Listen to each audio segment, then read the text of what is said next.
Welcome back to another episode of You're Already Accepted, a community rewatch. We are your hosts. That is not Ethan, not Jonathan, and I am not Christian. No way. You can't prove that. You can't prove that we exist. You can't prove that. Can't prove that. So today, folks, we're looking at season 3, episodes 7 and 8 of Community. Episode 7 is Studies in Modern Movement.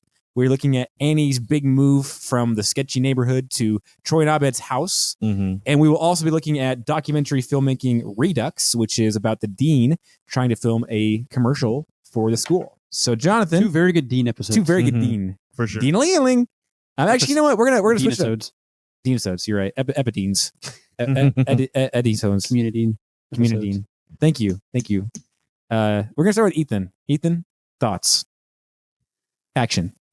thoughts. I guess I have to use filmmaking terminology. This is time for your close-up.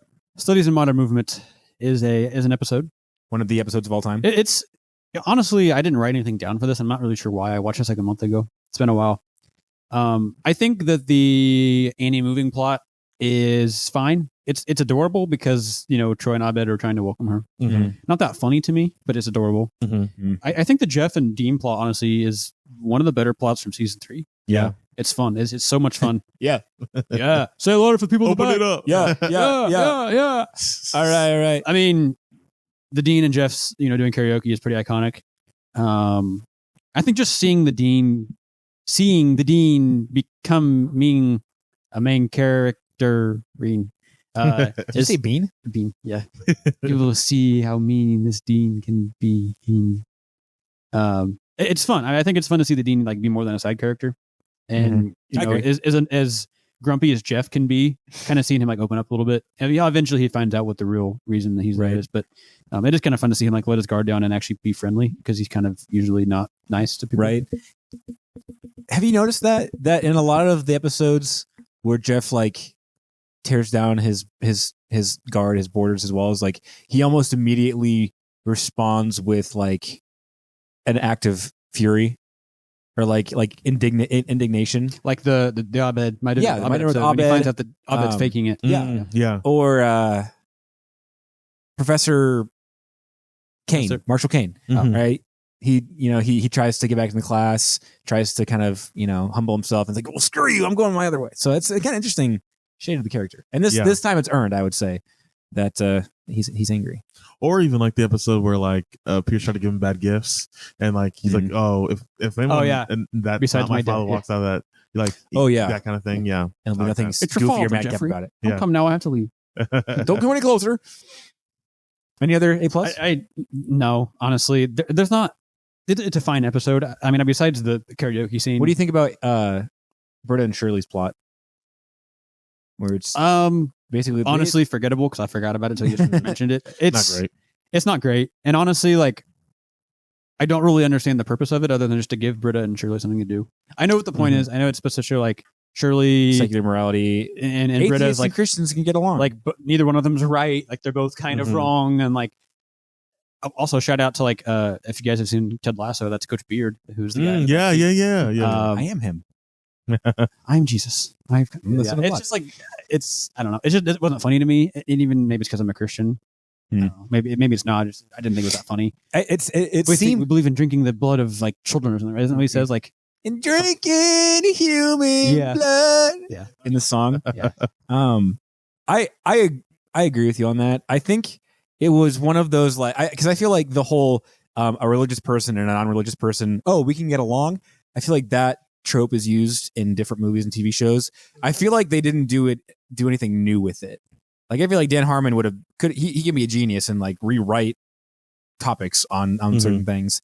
It just felt the jokes that they could have made, they made. I feel the Britta Shirley religion stuff has gone. We've seen that. Yeah. So it's kind of all right, we've already established that Britta has changed. She's become a psychology major. She's becoming psychology. She's a licensed psychology major. And Shirley's gone past. I feel she's gotten past the religious nut, right? And now she's a mom. She's a single mom. Andre's left her again. Nice, not yet. Or I guess not, but we kind of we haven't seen him. So she's a mom though, right? And she's going to school. So we're back to this. this feels like a season 1 thing, you know? Yeah, you're right. And it just kind of doesn't really do much for the episode. But anyway, I don't really have an A+ for this episode. It's not a bad episode. I just didn't. There was nothing that stood out to me as like, oh, this is great. Like I have to talk about this. I mean, maybe you guys disagreed. Was there anything? I liked Jeff's opening scene where he was like at the department store. Doctor's office. Yeah. This isn't a monitor. This is a price gun telling me I have a shortage of khakis. Yeah. Honestly, I wouldn't blame you. I've lied before. And like the lady helped him out. Dr. Petoni to cardiology. Well, I love the idea too. I was thinking about this just now that like, because the girl who like the retail lady was clearly interested in him, but like he didn't pounce on that. And I like the idea that like Jeff either didn't want that opportunity or missed that opportunity, because I feel like, okay, Jeff is this like leading suave man, but I also like the idea that like he actually doesn't get laid that much. Like as much as he says, as much as he says, as much as he wants to. Like I like the idea that like, oh, he's like a Fraser Crane. Yeah, essentially. Yeah, he's like he's a more like physically robust and like mainline Fraser Crane, like or everyman Fraser Crane. Yeah, and it's like he actually really cares about the shirt that he's thinking about. Not right. Like he's not there to get a date. Exactly, and he can probably like read her eyes and be like, oh, this person's interested in me. Like, no, I'm worried about this Calvin Klein shirt. Right. I kind of look at it as like he's using her and like the fact that he knows that she's going to be attracted to him, right, as a way to like get out of. He probably would love to go on a date with her and get laid, but that's not what he's there for. Like he said, he's honestly just using her to get out of going to help Annie. It's like she's really nothing more than just like a pawn. Just the fact that she's pretty also kind of helps, but it's like, I mean, it's probably not like a good character trait to have, right? That he's fine with just using this girl who he knows is probably attracted in him, and like, he's like I could have her, but I'm not going to. You know, I could know her in the biblical sense. To know her in the biblical sense. How many men do you think I've played with? See, I didn't read into that much. I read it more as like, oh, it's kind of fun that here's this stranger and she's helping him out. I've always liked the idea of, I don't know. My mom liked to talk about how whenever I was a kid, I take a shot every time I say that I did something as a kid. But I used to be like really friendly, and I just like make new friends all the time. Like, this is my friend now. We're friends, and I talk to strangers. And like now that I'm out of my awkward teen years and I talk for a living, it's still kind of fun to just like strike up conversation with like somebody like at a store. In line at Worlds of Fun for the Halloween haunt, like there's a kid that got into a staring contest with me, and he won. I was kind of embarrassed by that, but there's something that's just kind of like main character-ish about like, oh, I am going to the store with my friends, and here are all these NPCs walking around. And I'm interacting with them, which obviously is, I don't see other people as NPCs, but like, you ask them the same questions, they're like, hey, short answers. Stop that. Yeah. Hey, what do you think you're doing? Are you crazy? Yeah. Stop that. Keep bumping into them. Did you do your A+? Yeah, I mean, Jeff's opening scene, obviously Kiss from a Rose, the whole and especially like that third verse when like Jeff's really into it, like, now you wouldn't want to kiss from a rose. Also, the background makes that even funnier. Yeah, it's like the stock footage. Yeah, that's great. The scene where let's see, Pierce is trying to fix Annie's like lights or whatever, or like electricity or something like that, so she can get a security deposit, and he almost kills himself. Like the screwdriver shooting out of his hand, and the light. It shows you where all the faulty wiring is. He's like, and then he says like, "Need a coat of paint anyway." I just love like the bad handyman. I like, right. It's a dumb like trope, but like, you know, Home Improvement built 8 seasons and probably 200 episodes off of it. Right. It's silly. It's kind of cute that he wants to help. He's helping though. Yeah. And then you're reminded that he was a slumlord as well. Yeah. Like, I did that sort of thing whenever I was a slumlord. Yeah. So yeah. I think my favorite part of the entire episode is the remix that they do of all the plots together while they're singing Rose on the View, of like Abed and Troy start beatboxing. And honestly, Fake Jesus, his song is Jesus loves marijuana, and like, and then Jesus loves marijuana, and it, like he harmonizes. Pierce goes into the whole like piano solo. Like that was a pretty fun little like tying all the plots together. Music. It was a weird kind of like disjunction after that between seeing Pierce with the hula girls like in the hallucination, and then you just see that like he's faking it. Mm-hmm. And like I don't know, I kind of feel like I wanted there to be more of that, of like Pierce's hallucinations. Mm-hmm. Like, but Father, I thought you died. You know, and then like Cornelius comes out as Darth Vader or something. I don't know. I would like to see that. One thing that I hated, and I hate this in every commercial, TV show, movie, is whenever Craig Pelton walks in, because he's not the dean right now, he's Craig, and he has his cup, and he's like, well, maybe I don't have time if we go for lunch. And he takes a sip of his cup, and it's slurping. It's like they're but like that means the cup is empty. So why are you still drinking out of it? Like if you're actually sipping liquid, like it's not going to make a sound. Mm-hmm. And I hate that so much, because every time there's a movie, a character, or a commercial, and they're sipping out of a cup, it's always up there with almost like done. when somebody draws a sword and it makes a shing Right. kind of sound, you know, like Yeah. swords don't actually make that sound. When, Right. Not that I know, I guess, but like it's just that's the sound that we associate with that thing, right? Even though it And it's doesn't- so, and it's like the only reason that they do it is to be like abrasive. Mhm. Like, oh, he doesn't know when to stop slurping on soda, and I hate them so much. But it's also kind of funny that the whole like seeing the dean on the weekend is kind of like seeing your teachers out of school for the first time. Mm-hmm. Like I remember whenever it was the first fall semester that I could drive, like in high school, and I think what had happened is a girl just like told me she didn't want to date me, and I was like sad, and so my mom like gave me the keys to her van and told me to go to town and get food, which was nice of her. go to Casey's. Yeah, no, I went to Conoco, Oh. and I saw our algebra teacher walking out with like a whole case of Franzia wine. I'm like, yep, this is Hamilton. And it's always or like seeing like in the summer. Did you ever have to go to the school in the summer? And the teacher or She was like illegal. t-shirts and shorts. Yeah. Our mom was the secretary, so that's probably part of it too. But or we also befriended. We played Settlers of Catan with yeah. That was after high school for me though. After I graduated, but it's still in the But summer still, at the yeah. high school, Mhm. right? Mm-hmm. So I was like the whole teachers are people thing. 'Cause everybody knows they're actually vampires that live in the basement of the building. Agreed. In terms of A+ stuff, or did you have any other? You're good, man. Or sorry, A+ extra credit. We haven't done leading the class yet.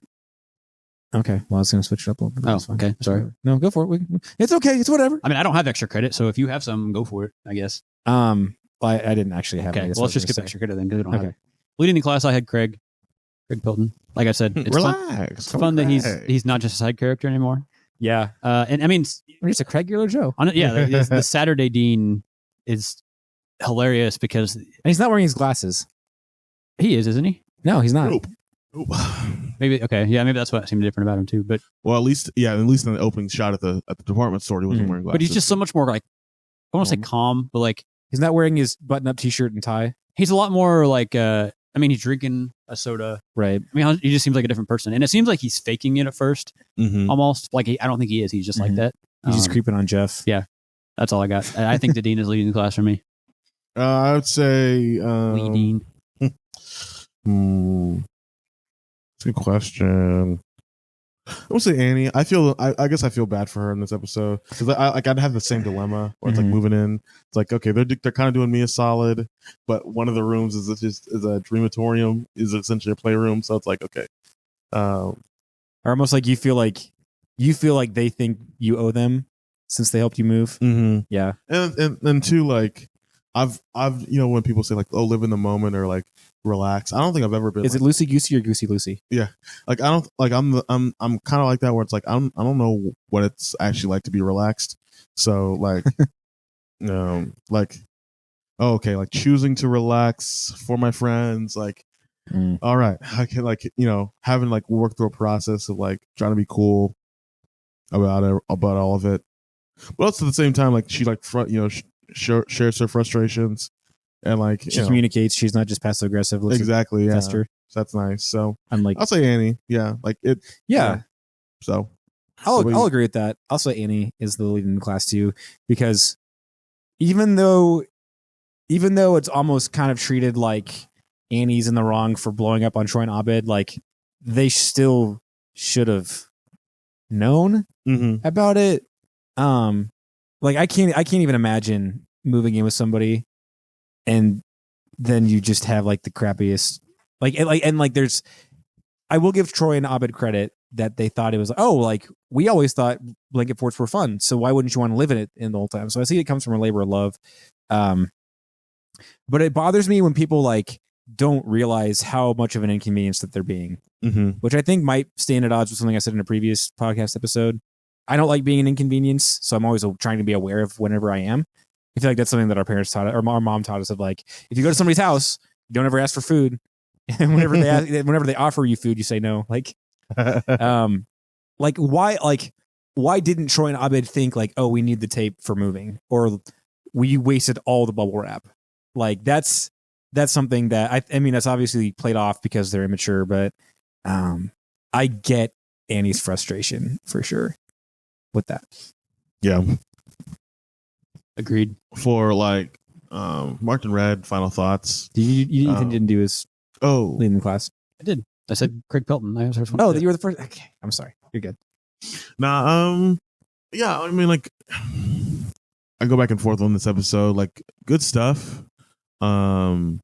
Kiss from a Rose, like it's like 3 points on its own. It's like 5 points for like being a community episode, 3 points for Kiss from a Rose. So I think I'm at 8 out of 10 right now. Like, yeah, because I mean, I had a really good time like with this episode. Like, and again, moving's a pretty boring task. Another little joke that Abed has in there where like they fix Annie's room and she's like, well, I would have done it by size rather than color, but and he looks at Shirley's like, told you. Yeah. And like, what did I say? Yeah. But I'll give it 8 out of 10. Like maybe a little generous. I think you could do it's a 5 out of 10 with a +3 to the side. Yeah, that's probably a better like the episode itself isn't great, but the singing Kiss from a Rose kind of bumps it up automatically. Yeah, agreed. I get that. I'm probably in the same boat. I mean, I just put 8.5 out of 10, but I'm probably in the same boat. The episode itself isn't that phenomenal. It's just the like iconic scene of them singing really, it makes it memorable. I mean, it's a memorable plot. Right. And I'd say like the, Annie moving in with Troy and Abed, I think is memorable. And the fact that it is kind of fun to see her move out and like the friendship that she has with him is pretty adorable. But I don't know. I just like I didn't laugh that much because I feel like the conflict that they create between Annie and the boys is like, I think we're supposed to like feel bad for Troy and Abed, or like feel like Annie's the bad guy for getting mad at them. But like, yeah, I mean, like you said, I kind of look at them. They're just young. They don't know any better. Like Annie needs to go easy on them. She knew what she was getting into, but like they like she was pretty considerate about it. Like she wasn't like rude and like right off the bat, and like they just like didn't like give her a chance to convince them. They were pretty like stubborn. So I kind of feel like they were in the wrong, but what a TV show. They make up for it. So well, I totally agree because I mean, like Annie was being considerate with like how she chose to act, right? And again, she did, but like it took her, the Dreamatorium to like voice her frustration, which then prompted them to like, oh goodness, we need to act. And so it's like, I've been married for 2 weeks, so I pretty much got this allegedly. Yeah, allegedly. Can't prove that. Not Jonathan. Don't have me. But in my fake marriage, like I've learned, that like actually I learned it from premarital counseling, but like I don't believe in premarital counseling. Agreed. I don't believe until counseling after marriage. But like an expectation cannot be met unless it's voiced and accepted by both parties. I'm trying to make a lawyer talk, but like, so yeah, I mean, I just agreed. Yeah. But I'm ready to talk about the next episode. What do you got, Christian? Department store ratings. I'm going to give this a Gordman's out of JCPenney's. Okay. Pretty solid then. Yeah. Pretty solid. Oh, is it?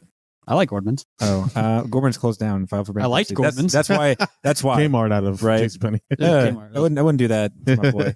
I'll give it a TJ Maxx out of JCPenney. Okay. Because I used to really like TJ Maxx, and then the last several times that I've been, they're shrinking their men's line.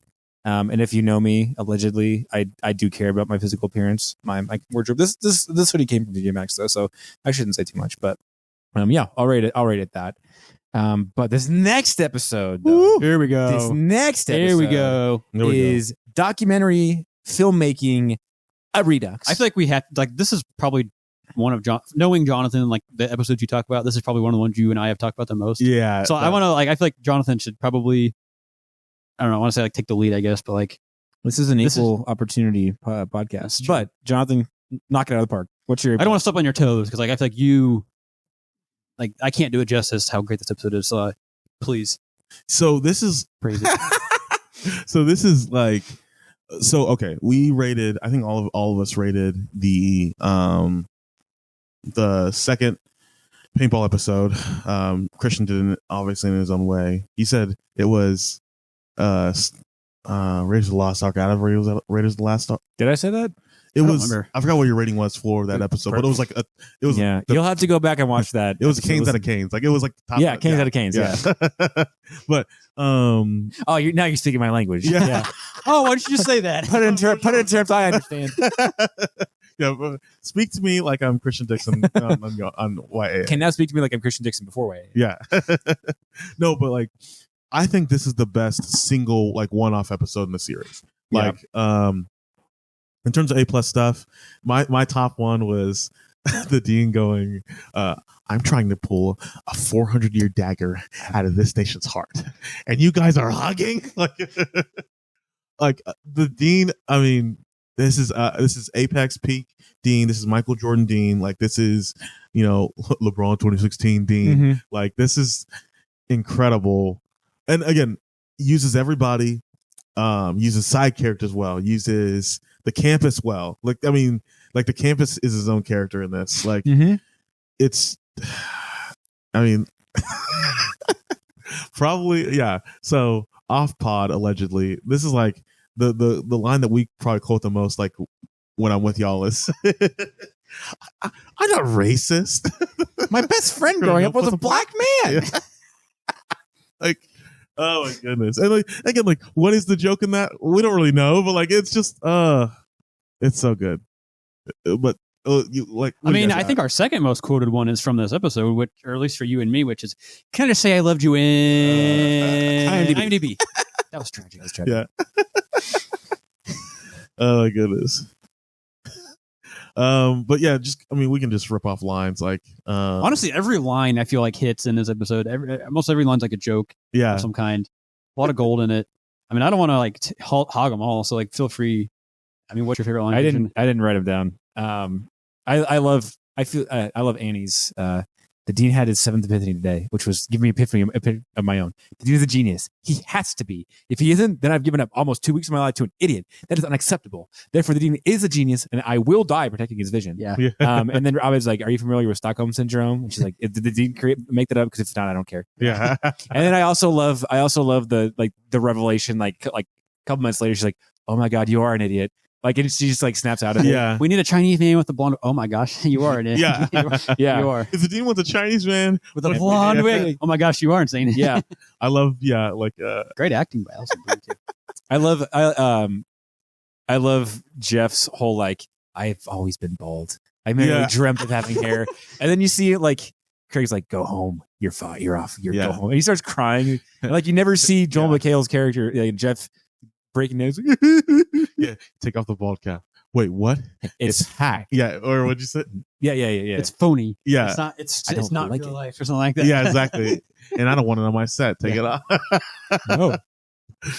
Yeah, I mean the Britta Troy scenes probably are the best. Mm-hmm. To me, stop saying I'm different. Yeah. You get this wrong one more time, I'm segregating. Yeah. I think if he gets it one more time, I'm segregating. That 30-second span. Oh yeah, is gold. Yeah, I agree. The Annie line, great acting by Alison Brie. I think she's doesn't have a lot of lines, but when she's in it, she worships the Dean, which is funny. Mm-hmm. And then I always love. I think I've talked about this with you before. When Pierce mistakes Jeff for the Dean, and Jeff walks and does a little hand gesture, he's acknowledging. Yeah. Pierce mistook me for the Dean. And I didn't correct him basically, but the little hand wave he does was perfect. Great acting by Joel McHale to get Jim Ratcliffe's character. How do you feel about the Pierce plot? Basically, just the whole trailer. I'm not coming out here until I get the trailer that I didn't get. I don't think it's that funny. I like it because we don't get to actually it's like a micro joke. Like it's like we don't really have to spend time on it. It's just like a little joke. Like, oh, he's stuck in a trailer, and right. It does get Pierce out of the way too, which probably maybe helps the episode a little bit. I think so. So you're saying it's better because it's like we're acknowledging that we just don't want to deal with Pierce. So he's in a trailer, exactly, right? So or like kind of like Daphne going to the Weight Watchers thing, right? It's like we just don't have to worry about her being on maternity leave for a couple episodes, or Andy going over to Britain, like because he's filming Guardians of the Galaxy, right? In Parks and Rec. Okay, I respect that. I'm trying to think. I mean, Luis Guzman when he shows up. I love the cameo. Yeah, because we got the statue. Was that season 1? Yeah, season 1. So we've had the statue for like 2 seasons, and he finally shows up for campus, and we find out that he was a student. Because they never really explain why they have the statue. I don't think. Yeah, I think they kind of reference like he's an alum, but that's they don't really talk much about it. And I mean, honestly, I didn't know who Luis Guzman was before I ever saw Community. I had never seen Boogie Nights, but since then I feel like I've kind of become more familiar. And he's in Wednesday now. He's the Addams Family. He's He's a dad or whatever. Oh my gosh, I can't forget his name. What's his name? Freddie or something like that. No, Gomez Adams. Oh my gosh, but I love my time here. I got laid like crazy, and that's before Boogie Nights. Yeah, this place is special, man. Dude, well, it's also funny because his part in Boogie Nights isn't that big, but Boogie Nights is such like a cult classic movie, right? Iconic. So it's like okay. Like honestly, I think he's a bigger actor than I thought because he's in Narco, I think too, or Narcos, right? Yeah, he's like in a bunch of like he's like a. He's done like a million side. He's not quite he's bigger than a that guy actor, but he's not quite like an A-list celebrity. Yeah, precisely. But honestly, when I kind of figured he was just like a one-off guy. It's funny that like it's believable that Luis Guzman, like him, but you don't. Yeah, right? He's the perfect level of fame. That's what's genius though. It's not like a Harrison Ford went here. Like they get someone that's just enough recognizable. To like, and he like leans into it too. Like, and he came on the show because I looked it up, and the Russo brothers just like one day called him, was like, "Hey, we need someone to make a statue of you." And he was like, "Oh, I'm cool with it as long as you show if you show the statue, I get paid, so I'm fine with it." So like, then he just agreed like as a favor to come like on the show. Like nice. It's kind of fun, and that's of course how like what other way would the showrunners do it? Like in this TV show, you never do it by the book, right? Yeah. I love that, and I appreciate when shows like. When actors go on TV shows and act as themselves, like Carl Weathers in Arrested Development, and he has like the Burger King deal. I think we've mentioned that before. Yeah. Or 30 Rock, Jerry Seinfeld. A lot of people in 30 Rock, Jerry Seinfeld. Who else? I'm trying to think who else. Like Al Gore himself. Yeah, yeah. Joe Biden and Parks and Rec. Parks and Rec. Yeah, Joe Biden, Parks and Rec. Yeah. Comparable. Yeah. When celebrities, I guess not just actors, probably because Al Gore and Joe Biden aren't, but.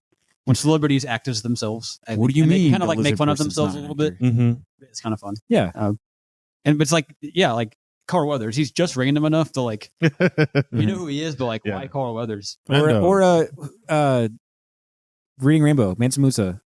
LeVar Burton. Yeah, LeVar, he's himself. Yeah. I love that. That makes it funnier to me though. When you can't disappoint a picture. I hate you. Goodness. I mean, every line of this episode is awesome, but I also just like. Were you about to move on? What I was gonna say is everyone's leading the class to Dean. Let's just get that out of the way. No, actually. Ooh.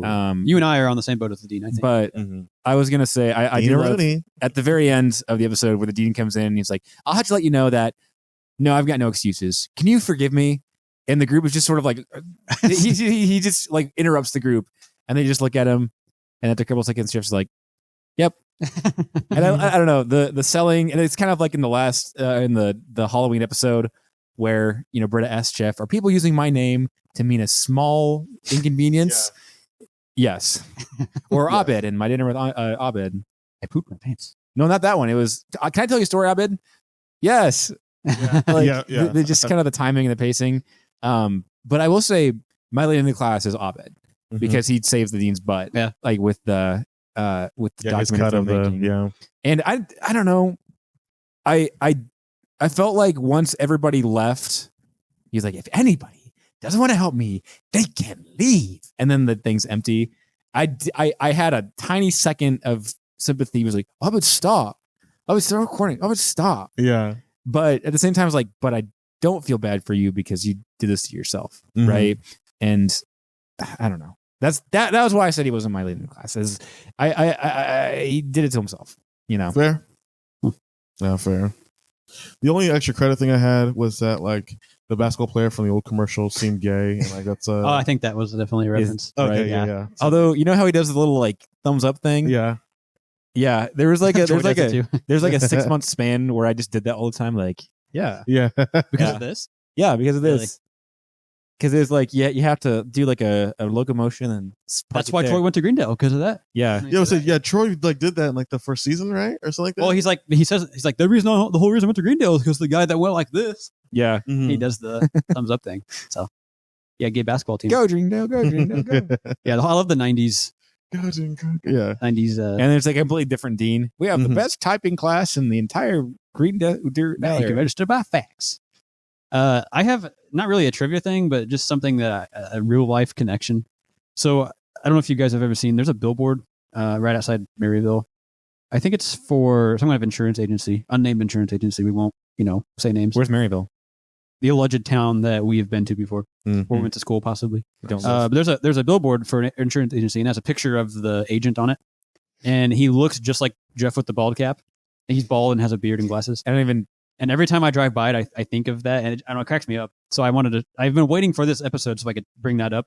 Driving into Maryville, yeah. Okay. So hypothetically, if I were to drive to this town called Maryville and I saw this, I would have to go look at it. Yeah, I'll have to point it out to you. I think, it's you would if I would if we went there. I think it's like right outside of town, like on the curve, maybe the electric curve. So, I can't remember which insurance. I honestly can't remember the agency or the company it's for. That really doesn't mean anything. I just wanted to share that because I thought that is kind of fun though. Funny. Every time I see it, I think I had to do a double take because I kind of looks like Jeff. Well, if I ever go to Maryville, I'm gonna have to. If you ever go to that town, if it exists, if it exists, for this fake guy that maybe doesn't exist on the billboard. But for final thoughts, I mean, marked in red, 9.5 out of 10. Like Dean's the star. Yeah. Like, what were you gonna say? Something? I can say before we. I'll let you do your. Okay. Now I'm gonna let you finish, man. Right. But I'll take up my own time, not yours. Yeah, I mean, I don't have much to say. Great episode. Every line is gold, honestly, I feel like. And everybody kind of gets to do something. Even like the side characters, like Garrett gets to be in it, Leonard gets to be in it. And like, that's when I think when they use the campus, like you mentioned, like the campus is the character. Like when you get to use a lot of the side characters as like Garrett is the stop motion technology. Yeah, like, or the he's a book reading a book. No, he's a microscope. Who's the book reading a book? I think Shirley is, isn't she? No, it's some side character. Oh. It's not Starburns either, because Starburns isn't in this. Maybe it is Garrett. But no, it's Fat Neil. Oh, that's right. Yeah, sorry, Neil. So I mean, I love when they kind of get the whole campus together in paintball episodes. The gang's all here. Those are fun. And like I mentioned, Luis Guzman coming on, like playing himself is always funny. So 9.5 out of 10. Like I wouldn't quite put it up with the paintball episodes, but it's right there. It's like a 1A or 1B tier for me. So good episode. I'd say 9.99 out of 10. The only thing I would change is that, and it's not bad, but the dean shows Luis Guzman the cut of like his commercial. I can't stand it when like shows do that where it's like, I'm paying for the show. I want all the knowledge. Like don't off screen. Yeah, exactly. Like I'm supposed to be in this world. Show me the thing that's important. Right. And so if two characters are playing a video game, I want to see a half-assed generated fighting game where they button mash the controllers. Come on. Oh! Nice game, man. It's like a driving game usually went on TV when they right. Like, you hear like race cars in the background. Why are you button mashing on a GTA? Wilhelm scream. Yeah.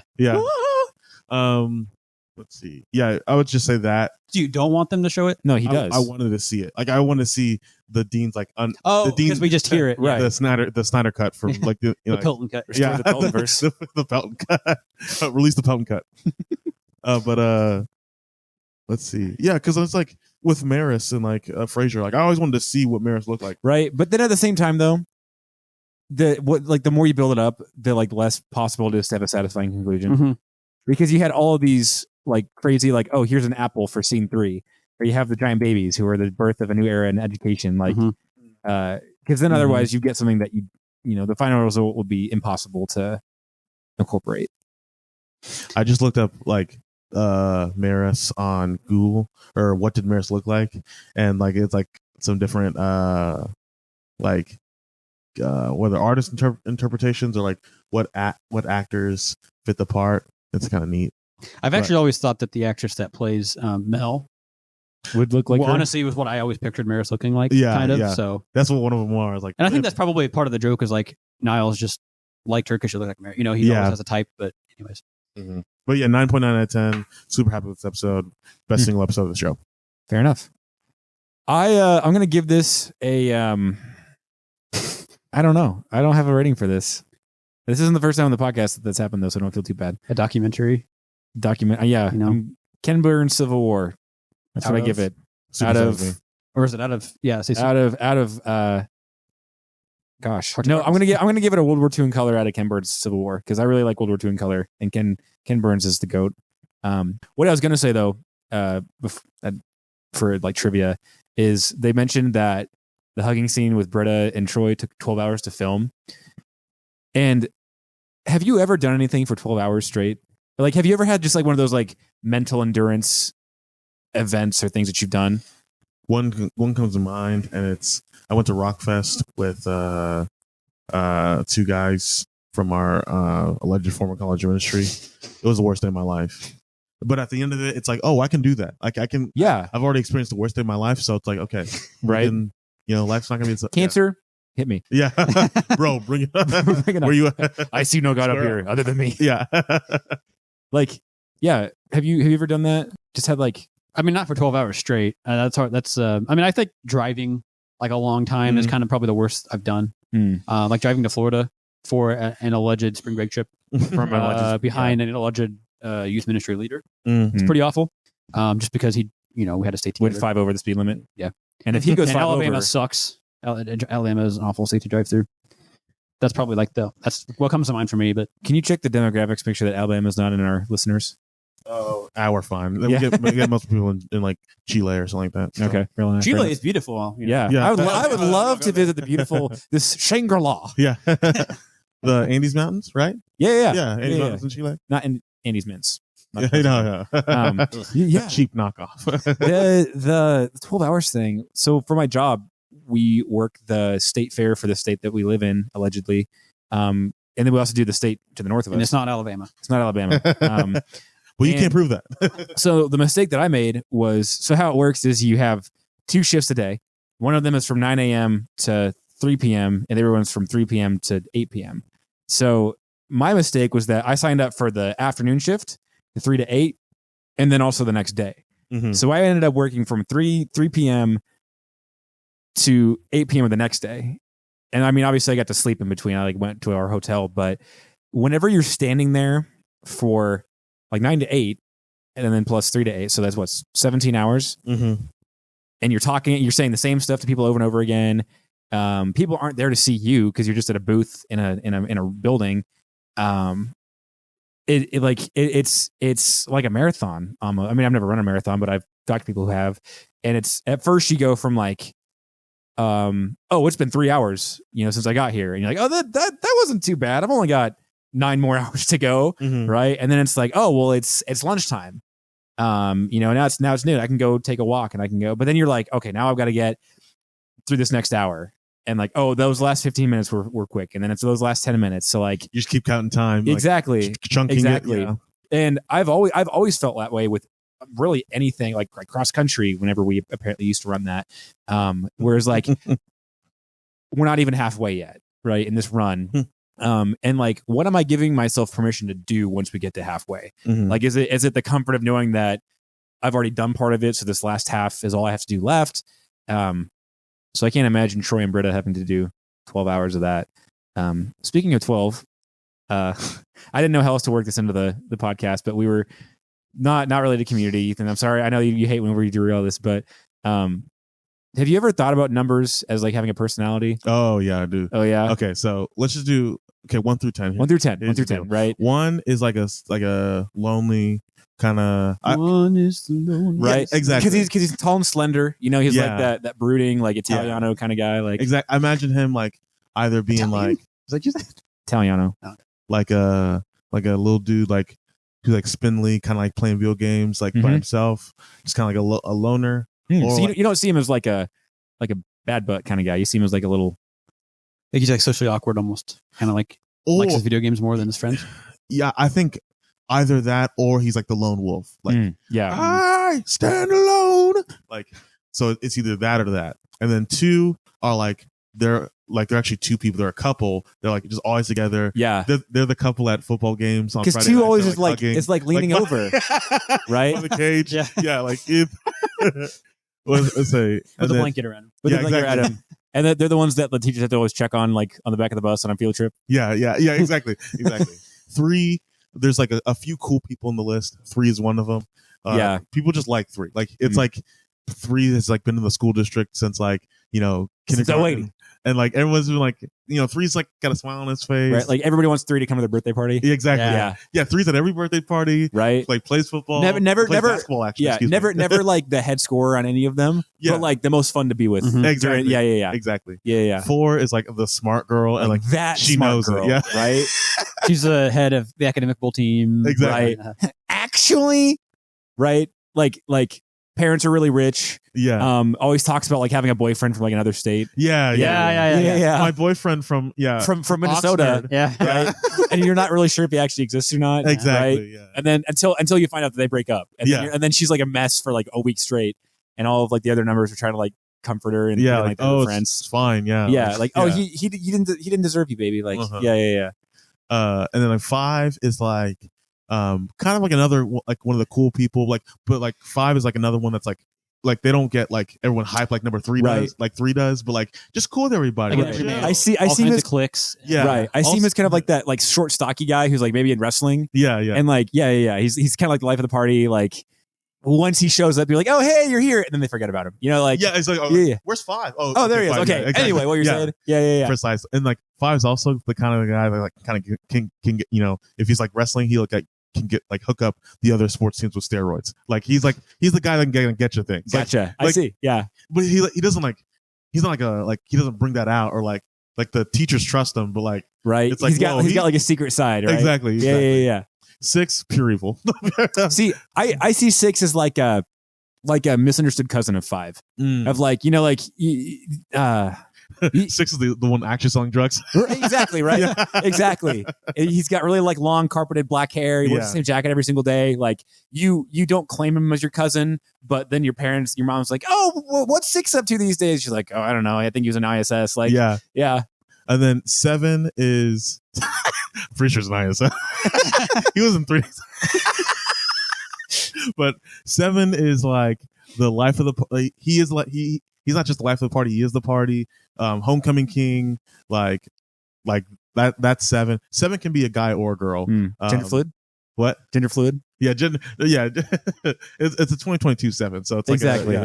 And then 8 is like the smart guy, but for some reason like 8 and 4 never date, but like they're like they seem like they'd be perfect for each other, but like it just 8's kind of like the really really really just massive guy, like the 6'8", like wears Adidas like sweats and shirts every day, is friends with a lot of girls but never like dates them. He's sort of like the you're like my brother.